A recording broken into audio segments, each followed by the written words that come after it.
pacarmu konangan demenan neng Gude. Ngono ae. Jiro lu. Kurang ajar ya Mas, kurang ajar. Ditenani malah kaya ngono, malah wedoan kaya ngono. Wis entuk sinden ayo malah milih Elsie.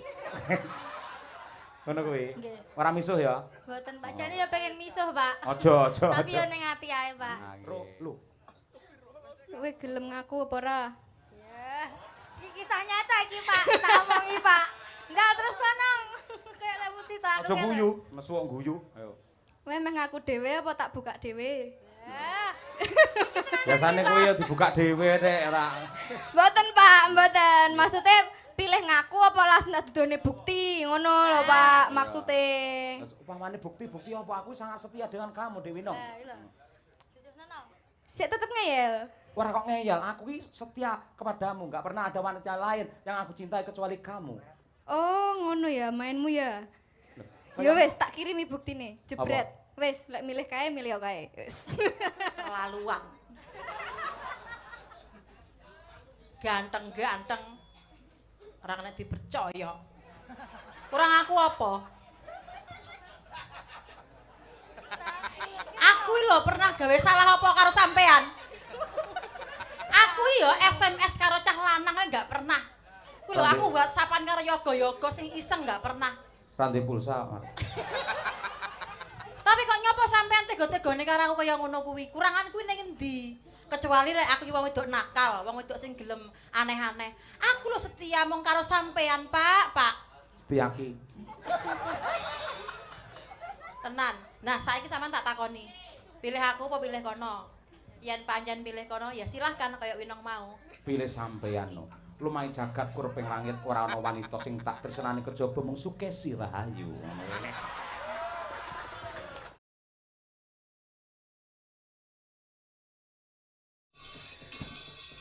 Ya arep ngaturake sapa genti.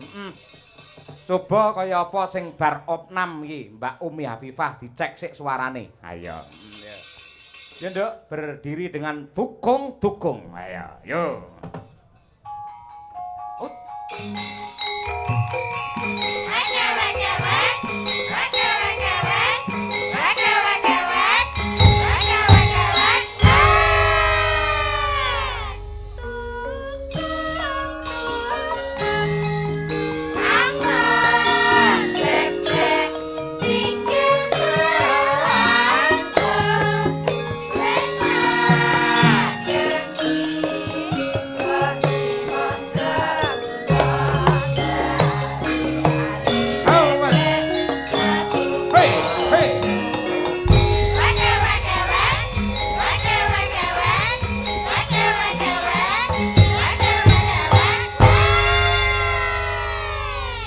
Alhamdulillah.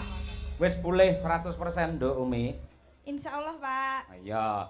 Dungane piyai kathah klebet piyai ing Laladan Medion ndadekake jenengan tansah diparingi seger waras. Amin. Nggih. Wingi lara apa?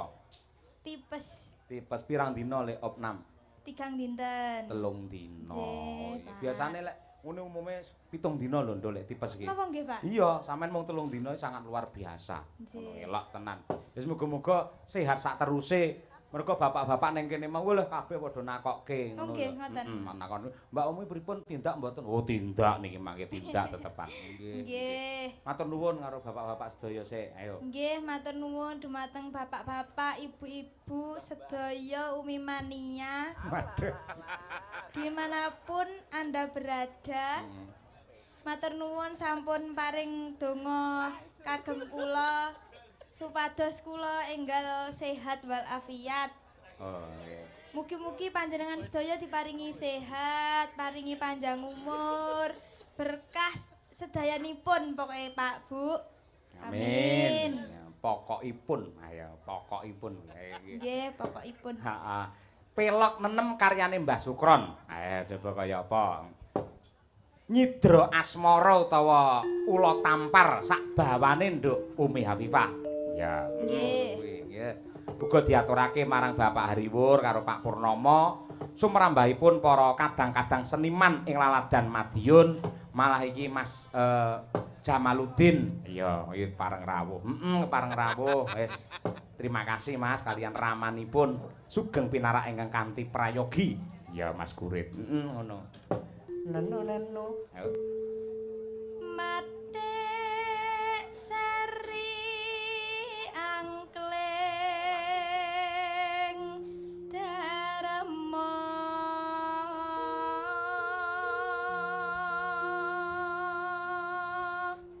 Nenu. ana crita tingkae ula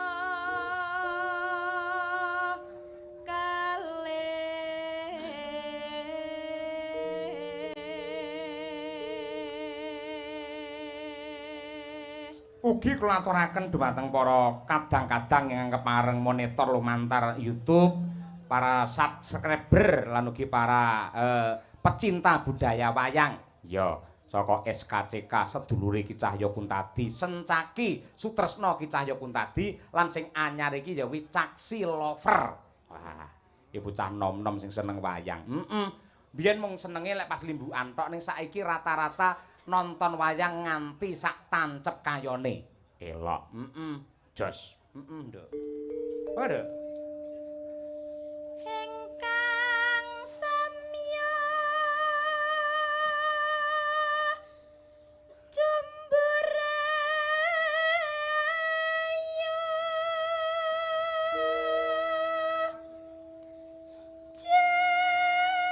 jenenge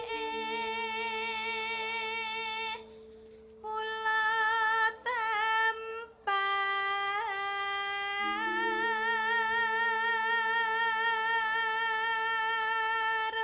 Nenu. wani gonja garwane sang maha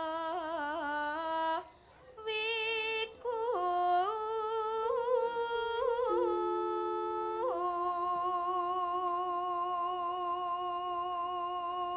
Nenu.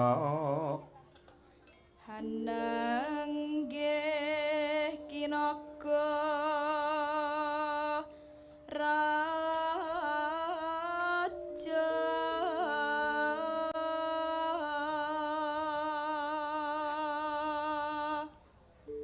sesilih nyinaga kini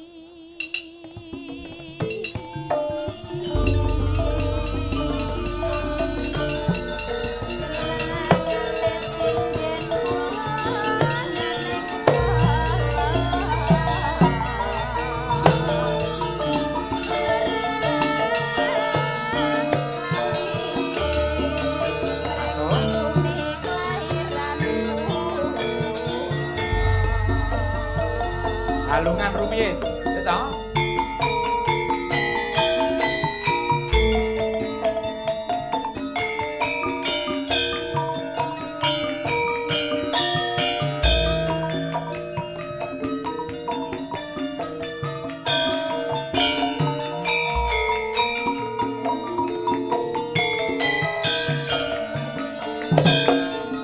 Umi Hafifah.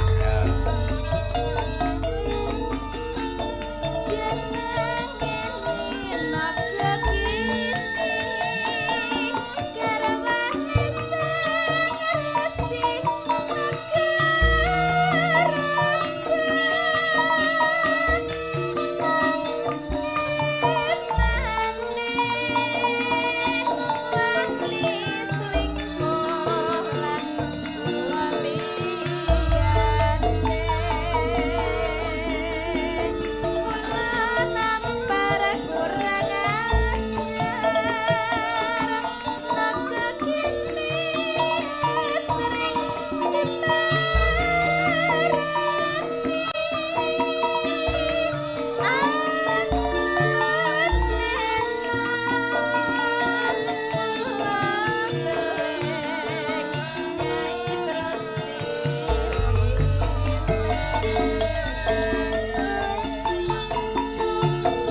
Bapak ingkang nembe mbeksa tindak mriki, Pak. Nggih. Luar biasa Kyai Budaya lho kuwi. Elok tenan. Tur apa ki apa jenenge? Gendinge rampung ya langsung pinarak. Biasane kan Pak Dalang, lagi Pak Dalang ngono. Arendene mriki Pak, mriki Pak. Nggih. Namung sekedar tandha bekti kula dumateng panjenengan. Jenengan niku Kyai Budaya, jenengan niku senior kula. Nggih to. Nek lek junior terus nyawasi dhuwit ning senior jane mboten pantes nggih Pak nggih. Asmane sinten? Nah, nggih. Nggih. Assalamualaikum. Mik mati kok keke kuwi lho ora nggih. Mik jenengan nggih pun mati, Pak. Nggih. Teng dalem sing biasane nggih nyanyi kalih Mbah Putri niku. Nggih. Assalamualaikum. Waalaikumsalam. Nggih, asma sinten? Kula Pamuji, Pak Pamuji. Nggih. Waduh, nggih. Dalem pundi, Pak? Kincang. Heh? Kincang sebelah niku Gude pundi? nggih penggemar berat jenengan. Bendinten ningali Ningali. teng TV tapi Ben dinten ningali teng TV. Nggih. Masa Allah nanggape kapan, Pak? nggih. Insyaallah nek Paring rezeki nggih. Nah, nggih. Nggih, luar biasa. Yuswa pinten? 6. 6 tahun bayi no sian berarti. Lagi dereng tukul nih. Mboten nggih. Mboten nggih. Sami kula nggih pun krowok kabeh niku, Pak, panggihan nggih. Yuswa pinten? 6 tambah 0. Oh, swidak. Nggih. Oh, nggih. Mugi-mugi tansah pindah dengan sehat, panjang yuswa, barokah nggih. Nggih. Nggih. Jenengan donga kalih dhuwit milih ndi? Ya sedayanipun. Wah, pinter jenengan. Nggih. Tandha tresna mawon, ngapunten nggih. Nggih. Nggih. Nggih. Ampun nggih utuh lho. Nggih. Nggih. Ha nggih. Nggih mungkin sing joget melih. Hah? Asal to. Angsal ning napase kiat nggih tasian napas. Nggih biasane ngenten iki nggih mengge-mengge tapi mengke bar nggih sehat melih. Oh, nggih. Sami, kula teng omah nggih menggeh-menggeh sik ngoten niku. Bar niku wis sehat melih sami, Nggih. Pak. Nggih. Nggih. Padha kompak awake dhewe, Nggih. Pak. Nggih. Pokoke kula entosi ninggal katresnane. Oh, ninggal katresnan. Nggih. Sing nembang sapa lek ninggal katresnan? Nek kula kenembang kula nyuwun LA mawon, LA napa? Loro Asmara. Oh, nggih. Nggih, mangke siap kula golekne judul teng mriki. Nggih. Ning lak jenengan bareng joget to. Nggih. Ambekan sik kados ngaten niku. Nggih. Pinarak istirahat sebentar, Nggih. mangke saged dipun lanjut melih. Nggih. Nggih, Pak Pamuji Nggih. luar biasa. Nggih, nggih. Matur suwun. Matur nuwun. Tepuk tangan untuk Pak Pamuji, semangatnya luar biasa. Nggih, pelestari budaya, pelaku budaya nggih, elok tenan wis. Engko aja-aja dhuwit 200 ngeslot malan ora. Ora pirsa ngene Pak Pamuji karo bangsa kaya ngono kuwi. Ayo nggih. Coba kaya apa Mbak Birgita dan juga Mbak Winong Nawangsih. Ayo, main berdiri. Yo. Tak tang tang tang tang tang tang. Yuk.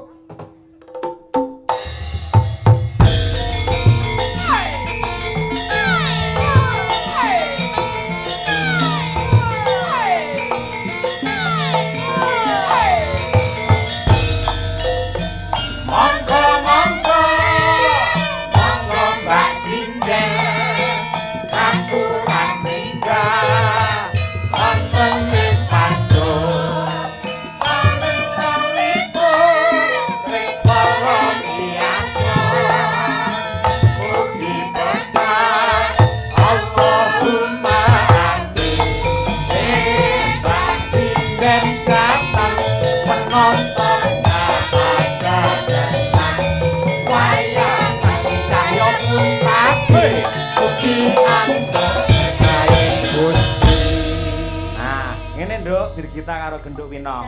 Iki lak dalam rangka pernikahan, Iya, Pak. gitu. Saiki ngeten. Gelem ra gelem jenengan sulek bakal lak ya rabi to. Nggih.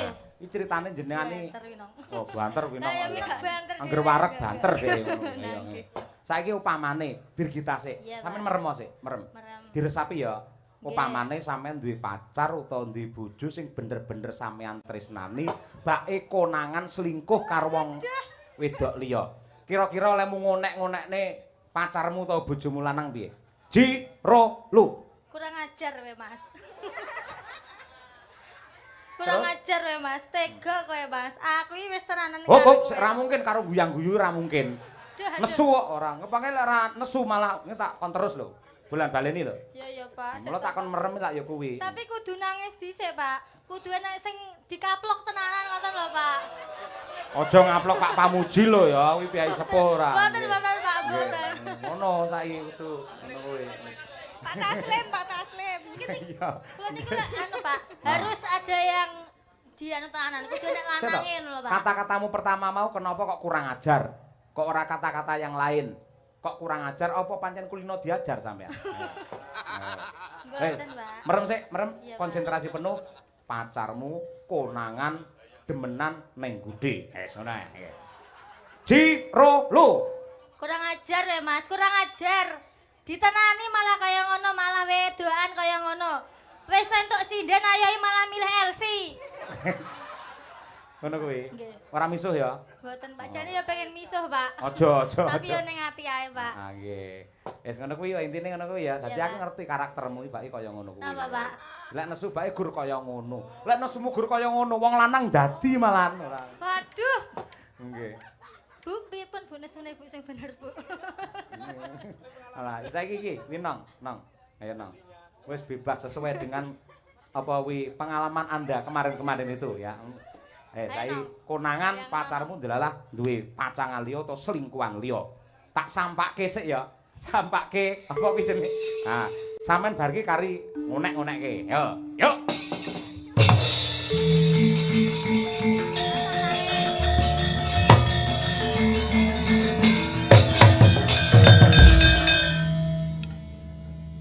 Ya wis nek milih kuwi, ya kono.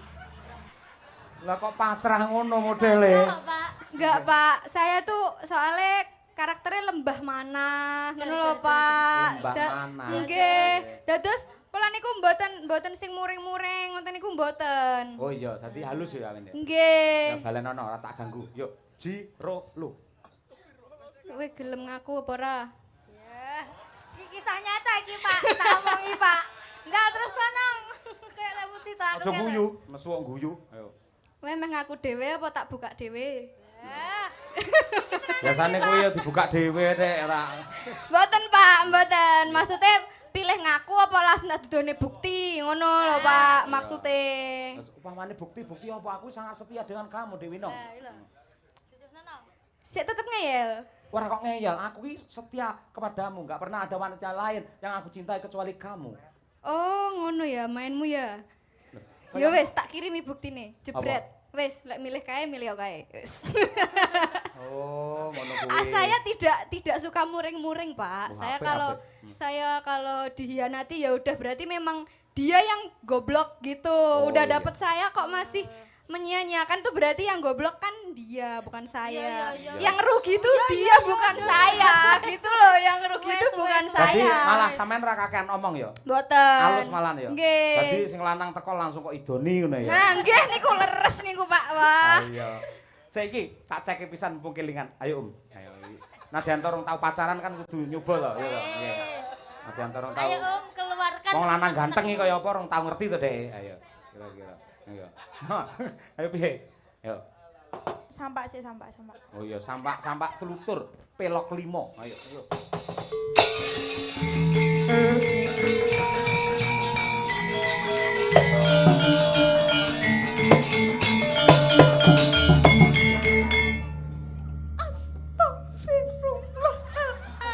Astagfirullahaladzim.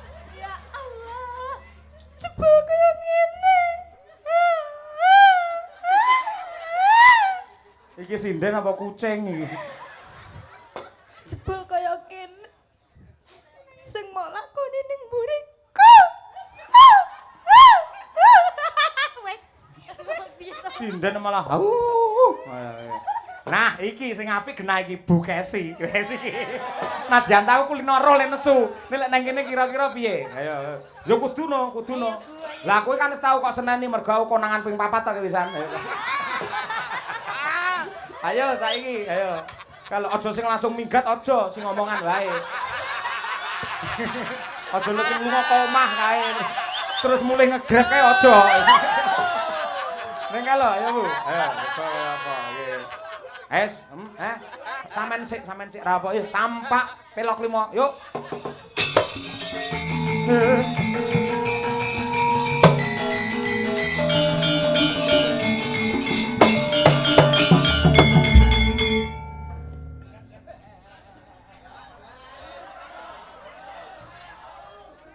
Terlaluan. Ganteng. Ora kena dipercaya. Kurang aku apa? Aku lho pernah gawe salah apa karo sampean? Aku yo SMS karo cah lanang enggak pernah. Kuwi lho aku WhatsAppan karo yoga-yoga sing iseng enggak pernah. Rantai pulsa. Tapi kok nyopo sampean tega-tegane karo aku kaya ngono kuwi? Kurangan kuwi ning endi? Kecuali lek aku wong wedok nakal, wong wedok sing gelem aneh-aneh. Aku lho setia mung karo sampean, Pak. Setiaki. Tenan. Nah, saiki sampean tak takoni. Pilih aku apa pilih kono? Yen pancen pilih kono ya silahkan kaya winong mau. Pilih sampean no. Lumayan jagat kurping langit ora ana wanita sing tak tresnani kejaba mung Sukesi Rahayu. Ya ning kene ning ngarepe penonton, ning ngarepe penggemar kaya ngono karo aku. Coba engko ning omah lek lali jam 12 bengi ya tik tik tik tik tik tik. Gampang bae wong wedok wis kecekel rumuse. Nesuwa kaya apa anggere dilem kamu cantik aku cinta padamu langsung omongane menjadi pelan dia. Mbak Tri Hastuti sing kulino iki ngabru ipite iki lek nesu. Oh.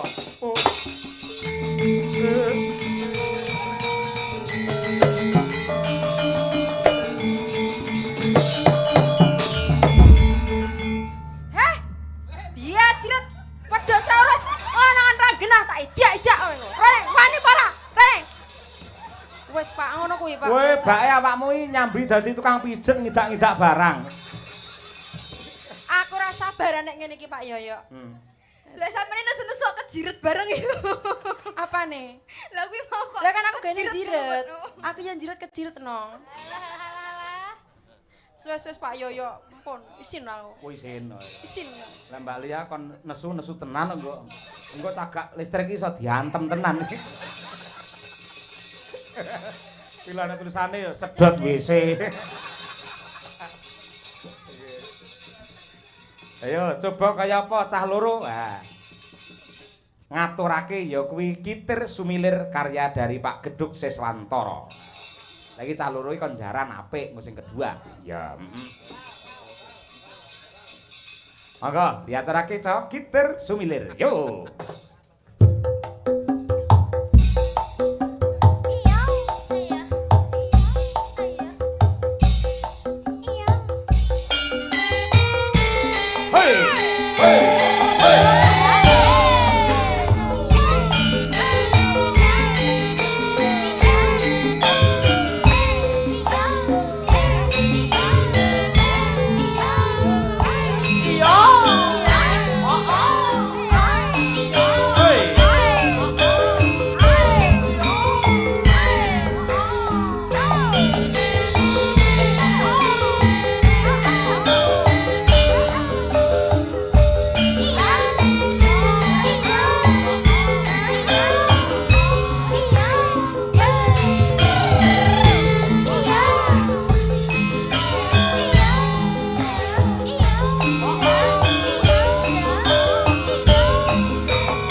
kasih.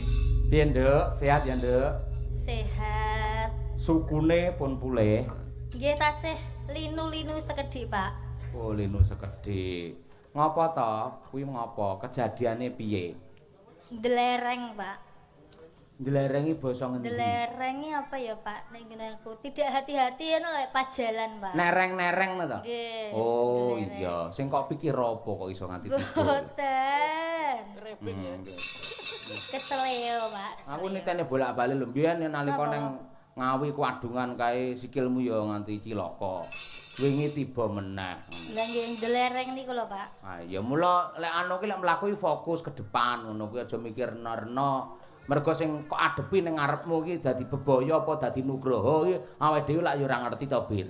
Nggih. Nah, Leres kaya niku, ngono Pak. kuwi. Nah, ya mula sing ati-ati kuwi nggih peringatan kangge jenengan. Ora mung bab sikilmu, klebu tanganmu sing ati-ati, Lah mripatmu sing ati-ati, iramu sing ati-ati, lambemu sing ati-ati. Kabeh kudu kebak ngati-ati, ngono kuwi. Paham? Paham. Lah iya kaya ngono kuwi.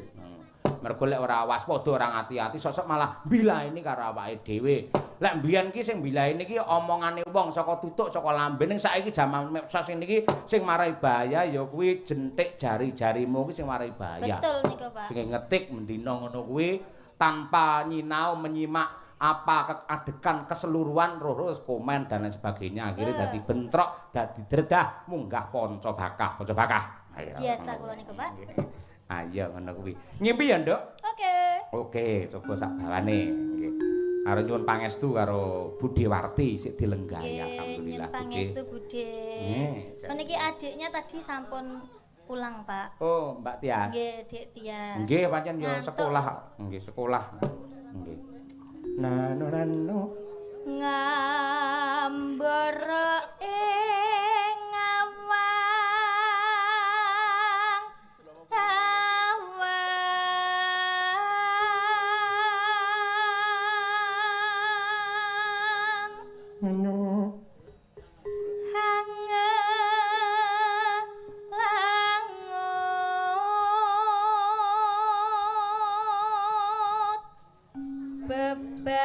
bebasan tanpa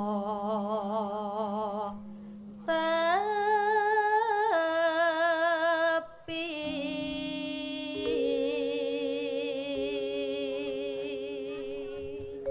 nano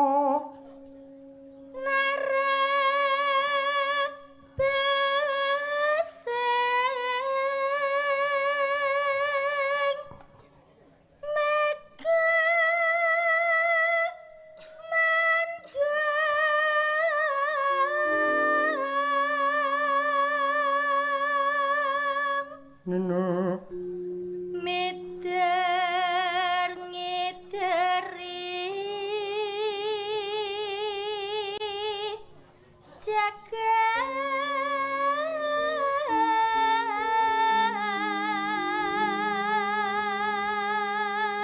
Nina ngulandara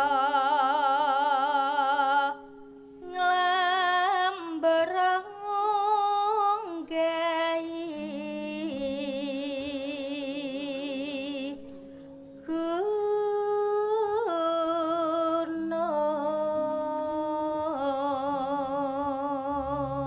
tembang menika ugi kula aturaken dumateng para pamirsa ingkang kepareng monitor wonten ing Kuntadi Channel. Suwi ora disenggol ya, Truk. Nggih, para tim biru, Pak Joko Warsito, Mbak Anin dan lain sebagainya. Nggih, saking niki dalem kasusenan Pak Wijianto lan ugi Widodo Ketipung, ayo Prabu Cakrawangsa, Pak Sunyata Bianto, nggih, lan sedaya kemawon sugeng laras. Ya. Bir. nggih ngaturaken sembah nuwun kagem bapak-bapak, mbah-mbah, mas-mas, ibu-ibu ingkang tasih lenggah nggih to, Pak. Nggih. Jan, ibu-ibune lho kuat lho, Pak. Tasih kuat Pundi? mulan niku hebat. Pundi? Lah niku, Pak. Masya Mbah-mbah Allah, niku ibu-ibu nggih. niku. Jenengan daleme mbulak ombo mriki napa pundi, Bu? Lho, Non? mboten. Sumberan. Oh, kilen Sumberan mriku. Nggih, nggih, nggih. Bota-bote. Nggih. Nonton Benjing mboten wayang. masak, mboten umbah-umbah, mboten apa ngoten mengke. Nggih masak, Pak. Bablas niki mangke nggih. Boten sare nggih. Bablasan. Ayo, wah luar biasa. Hidup wong wedok, Pak. Heeh, ya hidup wong wedok, ayo. Sing pancen sing iso menghidupi wong lanang wong wedok, ayo. Katungkul ngumbar gagasan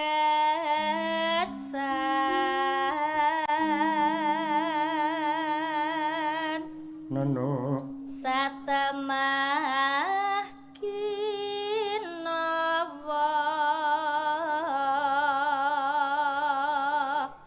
ngimpi.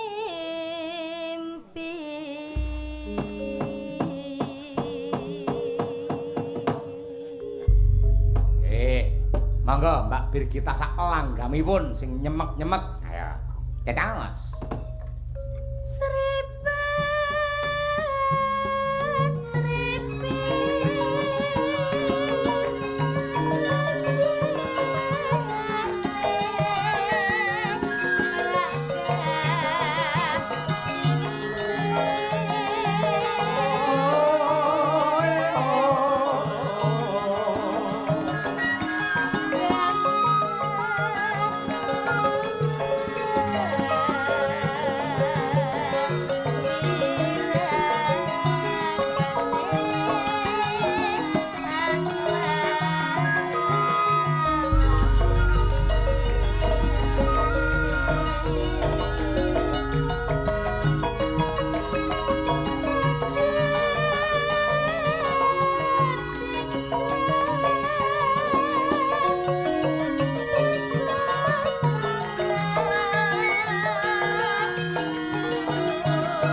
Nderek nyimak Mas Petruk saking bumi Bung Karno. Nggih.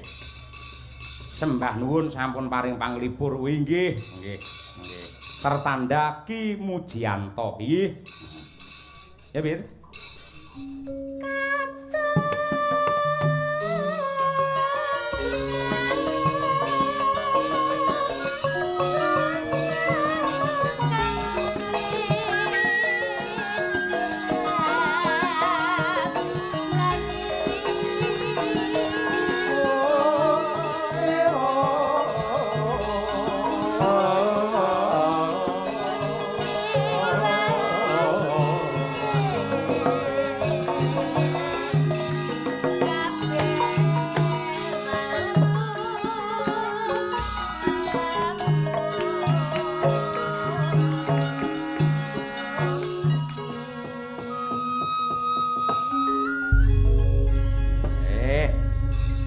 Matur nuwun Mbak Birgita Ayu Setiani. Nggih.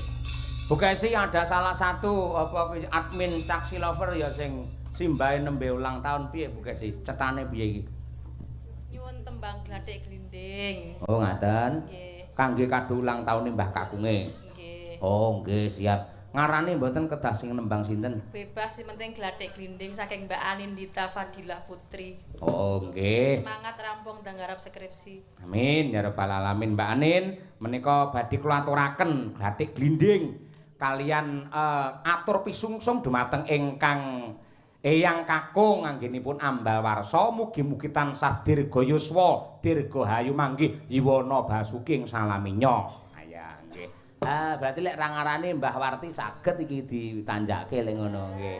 Budhe, ayo disambi momong Budhe ra apa-apa Budhe mangestoni karo putu-putune. Ha nggih. Mau mung sak cucur bawuk walah luar biasa. Patalon mau. Heeh Budhe Warti nggih. Niku putu nor pinten Budhe niku? Nggih. Pun saged dereng. Ah pun niku nggih. Nomor 3 niki. Lek sing Mbak Tias wau Nomor kalih. nomor kalih ngoten niku. Wah, jan jenengan kalih putu le gemati ngantos ngoten nggih. Nggih. Niki aja ngetokne putu jenengan lak menipun kondur to mendine. Nggih. Ah nggih, monggo kok bener mriko terus tenggene Mbak Rini terus bablas mriki. Luar biasa Budhe nggih. Muga-muga nggih putu-putu jenengan dados generasi sing hebat ngoten niku nggih. Nggih. Nggih. Kaya ramin napa pripun to Budhe? Ah nggih, luar biasa Budhe Warti. Jan. Monggo kula nyuwun gungan nadyan to wau sampun gandeng menika khusus kado untuk ulang tahun. Monggo kula nyuwun berkahipun dumateng Budhe Warti. Ya, coba kaya apa.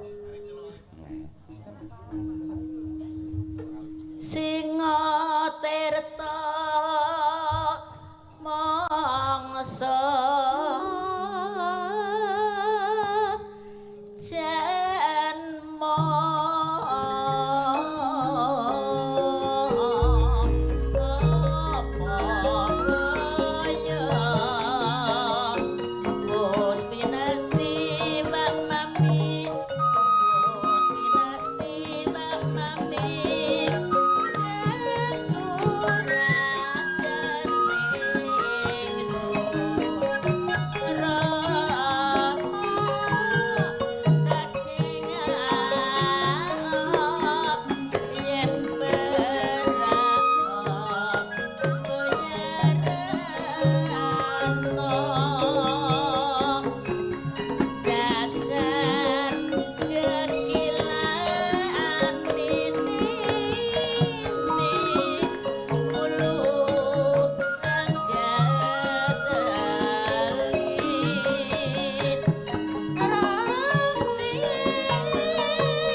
Yuswa sampun 65 parandene swanten tasih utuh kados mekaten niku jenengan ngunjuke napa nggih jamu Budhe? Jamu ndamel piyambak. Weh, ndamel piyambak napa niku? Saged mboten dipun tularaken dumateng anak-anak menika? Nggih, temulawak. Temulawak. Lawake sinten? Jog kluthuk napa? Temulawak king pon-pon niku lho. Oh, pon-pon ngoten niku. Temulawak kali napa melih? Temu putih. Temu putih, temu kangen. Mboten jahe merah. Jahe merah. Oh. Nggih. Kencur mboten kencur? Mboten. Kencur niku nek watuk ngeten iki dipamah. Langsung dipamah ngoten nggih. Nggih. Mboten getir, mboten pahit pripun ngoten Budhe. Nggih getir jane. Oh, jenis jamu ngendi-endi ya pahit ya Pak ya. Ayo nggih. Leres. Wah, jan le awet 65 lho, Tru. Ayo yang ngono kuwi. Nggih. Wah, jan Budhe. Nggih Budhe. Antuk jaya ya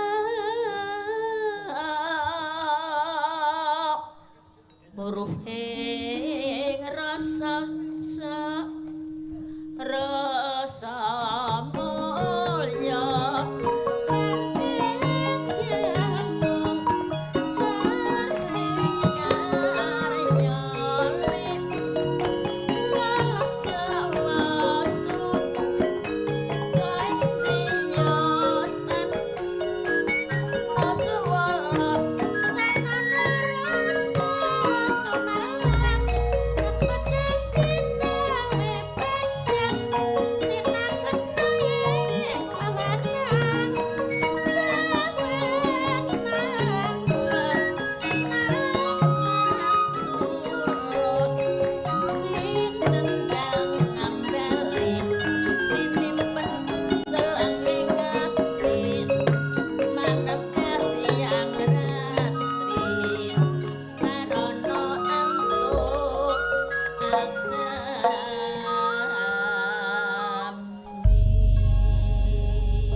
Jenengan riyen ajar nyinden ngoten niku nggih langsung ngagem mic ngoten ngagem sound ngoten Budhe. Nggih, tapi nek napa mik bathok nika. Oh, bathok sing ngeten bunder ngoten nika. Nggih. Enek tisu anu napa kacune ngoten nika. Nggih, Oh, diputer sebet amuh ngoten. Kaya dipilihne sing amoh ngono lho. Nggih. Wah, jaman semanten nggih ngoten niku Budhe. Tur ngangge anu nika nggih toa nika nggih di kek dhuwur ngoten nika. Nggih, ndamel tor teng dhuwur nika. Napa? Tor. Oh, jenenge nika tor to. Nggih, terus siang dek siang niku tor. Oh, layak apik wong biyen nganti tekan kula desa e krungu mergo ngangge tor. Ah iya ngono iku jan nggih. Ngangge tor. Ha, jan tur ngangge aki nggih Budhe riyen. Nggih. Nggih. Wah, mongko ya sak anane parandene piye biyen ya nrimo-nrimo. Jaman blencong ngeten niki ngangge napa niku Petromak ngoten niku jenengan nggih nate pirsa riyen. Nggih, lampu Petromak ngoten nika. Oh nggih. Dadi anggere lekas enteke dikompo melih ngoten nggih. Nggih, ketoke ketok kesel, ayo kompo neh, kompo cengkik ngoten. Terus padang melih ya Budhe ya. Nggih. Nggih, ngoten niku riyen. Jan elok. Nggih, Dik. Kebiar Sreko menyer yaya kencok nadar sadeng aku minggal rumesep rasane ngati wadung sabit sukate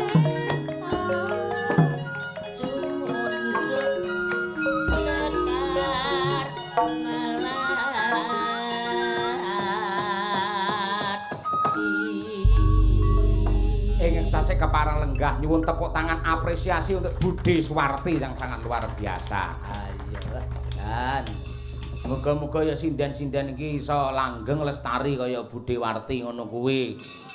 Kowe kuncine anggere semeleh, uripe digawe santai, los, ikhlas. Ngono kuwi ya iso kaya Budhe Warti. Ayo.